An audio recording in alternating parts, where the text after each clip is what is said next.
Hi friends, అందరికీ నమస్కారం. Welcome to ఘన ఎంప్లాయ్ పెన్షన్ న్యూస్కి స్వాగతం. ఫ్రెండ్స్, ఈపీఎఫ్ఓ పెన్షనర్లకు ఇప్పుడే అందిన వార్త. ఆ వివరాలు ఏంటి ఈ వీడియోలో తెలుసుకుందాం. ఫ్రెండ్స్, వీడియోని ఎక్కడ స్కిప్ చేయకుండా చూడండి. మా వీడియో మీకు నచ్చినట్టయితే మా ఛానల్ లైక్ చేయండి, షేర్ చేయండి, సబ్స్క్రైబ్ చేయండి. ఫ్రెండ్స్, ఇక వివరాల్లోకి అయితే వెళ్ళిపోదాం. జీవితంలో ఆర్థికంగా ఎన్నో ఒడిదుడుకులు ఎదురైన బీమాను నిర్లక్ష్యం చేయకూడదని ఆర్థిక నిపుణులు చెప్పే మాట.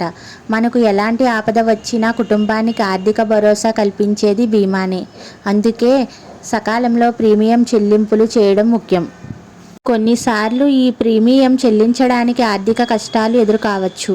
అలాంటి సందర్భంలో పీఎఫ్ ఖాతా నుంచి ప్రీమియం చెల్లించే వెసులుబాటు కల్పిస్తుంది. ఈపీఎఫ్ఓ తాత్కాలికంగా ఆర్థిక కష్టాలు ఎదురైనప్పుడు జీవిత బీమా పాలసీ ల్యాప్స్ కాకుండా ఈ ఆప్షన్ ఉపయోగపడుతుంది. ఈపీఎఫ్ స్కీమ్ ప్రకారం కొత్త పాలసీ కొనుగోలుకు ప్రీమియం చెల్లింపులకు పీఎఫ్ నిల్వలను ఉపయోగించుకునే అవకాశం ఉంది. యాక్టివ్ పీఎఫ్ అకౌంట్ ఉన్నవారు ఈ ఆప్షన్ వినియోగించుకోవచ్చు. 2 నెలల వేతనానికి సమానమైన నిల్వలు కలిగి ఉండాలి. ఈ పాలసీ చందాదారుడి పేరు మీదే ఉండాలి. జీవిత భాగస్వామి లేదా పిల్లల పేరు మీద ఉన్న పాలసీ ప్రీమియంలు చెల్లించడానికి వీల్లేదు. వార్షిక ప్రీమియంల చెల్లింపులకు మాత్రమే ఉపయోగపడుతుంది.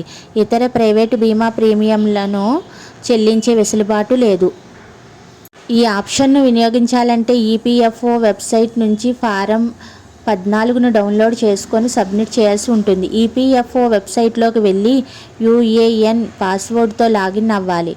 వెబ్సైట్లోని కేవైసీ సెక్షన్లోకి వెళ్ళి అక్కడ ఎల్ఐసి అనే ఆప్షన్ ఎంపిక చేసుకోవాలి. పాలసీ నెంబర్, ఇతర వివరాలను సమర్పించాలి. పాలసీ వివరాలను లింక్ చేశాక ప్రీమియం మొత్తం ఆటోమేటిక్గా పీఎఫ్ ఖాతా నుంచి డెబిట్ అవుతుంది. ప్రీమియం తేదీ మిస్ అవ్వకుండా పాలసీ చెల్లింపులు చేయడానికి ఈ ఆప్షన్ ఉపయోగపడుతుంది. ప్రీమియం చెల్లింపులకు బయట రుణం తీసుకోవాల్సిన అవసరాన్ని తప్పిస్తుంది. అదే సమయంలో రిటైర్మెంట్ సేవింగ్స్ కోసం ఉద్దేశించిన పీఎఫ్ నిల్వలు కరిగిపోయే అవకాశం ఉంది. కాబట్టి ఆర్థిక కష్టాలు ఎదురైనప్పుడు మాత్రమే ఈ ఆప్షన్ వినియోగించుకోవడం ప్రయోజనకరమని ఆర్థిక నిపుణులు సూచిస్తున్నారు.